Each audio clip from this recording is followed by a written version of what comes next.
मध्य प्रदेश की high profile Datia विधानसभा उपचुनाव में बड़ा राजनीतिक उलटफेर देखने को मिला है। इस चुनाव में कांग्रेस उम्मीदवार घनश्याम सिंह ने भाजपा के आशुतोष तिवारी को पीछे छोड़ दिया है। भाजपा के मजबूत गढ़ माने जाने वाले दतिया में कांग्रेस की बढ़त ने प्रदेश की राजनीति का सियासी तापमान बढ़ा दिया है। शुरुआती रुझानों में भाजपा आगे थी, लेकिन बाद के राउंड में कांग्रेस ने मुकाबला पलट दिया। आपको बता दें कि दतिया विधानसभा सीट लंबे समय तक भाजपा के वरिष्ठ नेता और पूर्व गृह मंत्री डॉक्टर नरोत्तम मिश्रा का गढ़ मानी जाती रही है। इसी वजह से इस चुनाव का सिर्फ एक सीट का चुनाव नहीं, बल्कि भाजपा और कांग्रेस दोनों के लिए प्रतिष्ठा की लड़ाई माना जा रहा था। भाजपा ने सीट से आशुतोष तिवारी को उम्मीदवार बनाया, जबकि कांग्रेस ने घनश्याम सिंह पर भरोसा जताया। लेकिन उस वक्त नरोत्तम मिश्रा को टिकट नहीं देने पर काफी बवाल भी हुआ था। नरोत्तम मिश्रा के कार्यकर्ता सड़कों पर उतर गए थे, लेकिन फिर नरोत्तम मिश्रा के समझाने के बाद मामला शांत हुआ था और नरोत्तम मिश्रा ने स्टेज से कहा था कि वो आशुतोष के लिए घर घर जाएंगे। लेकिन अब नरोत्तम मिश्रा के ही बूथ पर बीजेपी हार गई है। 16 तारीख से स्वयं यहीं पे डेरा जमाएंगे सारे कार्यकर्ताओं के साथ में। मेरे दतिया के माल को एक एक दरवाजे पर अपना शीश नवाऊंगा, एक एक गांव के अंदर जाऊंगा और को दिखाऊंगा। धन्यवाद। यहाँ आपको इस बात की भी जानकारी दे दूं कि मतगणना के शुरुआत में भाजपा को बढ़त मिलती दिखाई दी, लेकिन जैसे जैसे वोटों की गिनती आगे बढ़ी, कांग्रेस उम्मीदवार घनश्याम सिंह ने लगातार बढ़त बनाने शुरू कर दी। कई राउंड पूरे होने के बाद कांग्रेस ने भाजपा को पीछे छोड़ दिया और बढ़त लगातार मजबूत होती गई। इससे कांग्रेस कार्यकर्ताओं में उत्साह का माहौल दिखा। इस जीत पर मध्य प्रदेश कांग्रेस अध्यक्ष जीतू पटवारी ने कहा, इस चुनाव ने भाजपा की राज्य सरकार का चेहरा बेनकाब कर दिया है। नहीं, ये चुनाव ने चेहरा बेनकाब कर दिया भारतीय जनता पार्टी की मध्य प्रदेश की सरकार का।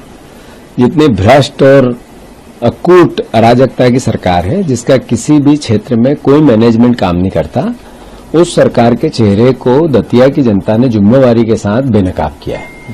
मैं मानता हूं इस बात को कि मध्य प्रदेश में ये जो हमारी टीम कार्यकर्ता सारे नेता, जिसमें आदरणीय दिग्विजय सिंह जी, आदरणीय उमंग सिंगार जी, कमलेश्वर पटेल जी, आदरणीय हमारे सिद्धार्थ कुशवाहा, बहुत जरूरी है उनका बोलना। दिग्विजय सिंह जी के जो बेटे हैं जयवर्धन, और भी बहुत से लोग हमारे विधायक कई लगे थे। और मैं मानता हूं कि जो सामूहिक एक एफर्ट्स चालू किए, उसी का नतीजा है ये।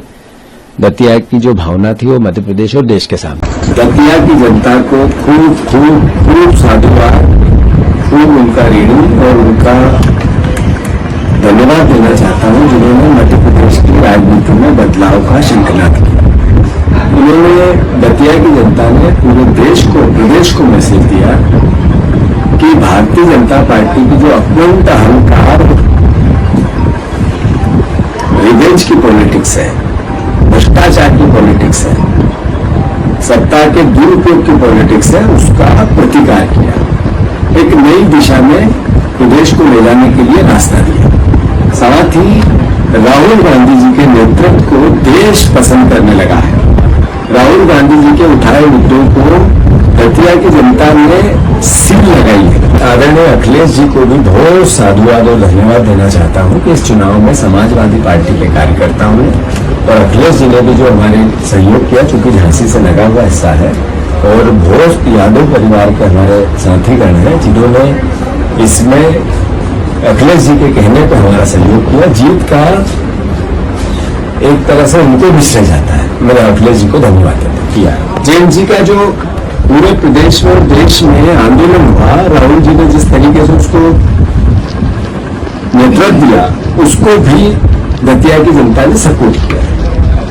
जहां तक प्रश्न है श्रेय का, 100% हमारे वर्करों ने जान छोड़ दी, तपस्या की, जिसको जो ड्यूटी दी पूरा महीना वहां लगा रहा। भारतीय जनता पार्टी के 50 करोड़ रुपए 25 मंत्रियों का पूरे रात दिन वहां लगे रहना, भारतीय जनता पार्टी के आरएसएस के जामवाल जी का वहां बैठ जाना, भारतीय जनता पार्टी के अध्यक्ष का वहां खंडेलवाल जी का हिलना ही नहीं, और सबसे बड़ी बात ज्योतिरादित्य सिंधिया, शिवराज सिंह चौहान, मोहन यादव, प्रहलाद पटेल, न जाने कौन को, सारों का वही रहना पूरे चुनाव में।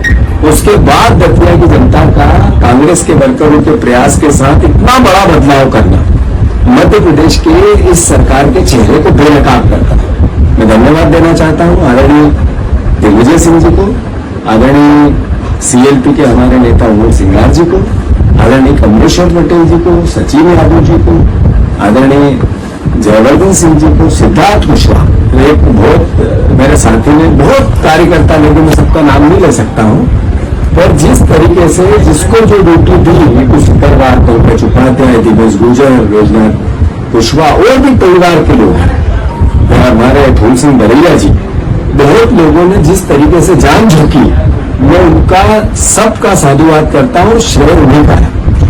मैं मानता हूं ये बदलाव देश में भी हो रहा है और ये बदलाव प्रदेश में भी। सर, राजेंद्र भारती परिणाम से पहले जिस तरीके से पार्टी से कहीं ना कहीं दिया गया, ये हम सबको महसूस करना चाहिए कि नई कांग्रेस है, और नई कांग्रेस में जिसने पार्टी के लिए, देश के लिए, जनता के लिए कुछ कर गुजरने की जिसकी क्षमता है, उसके साथ दृढ़ता से खड़े रहे।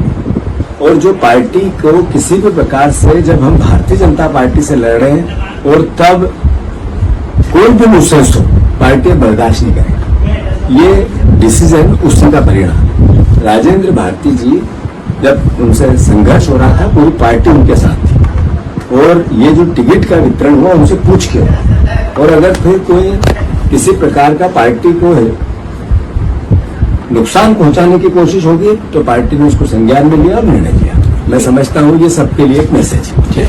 अब चलिए आपको बताते हैं क्यों हुआ दतिया का उपचुनाव। 2023 में दतिया विधानसभा से राजेंद्र भारती ने कांग्रेस के टिकट पर जीत हासिल की थी।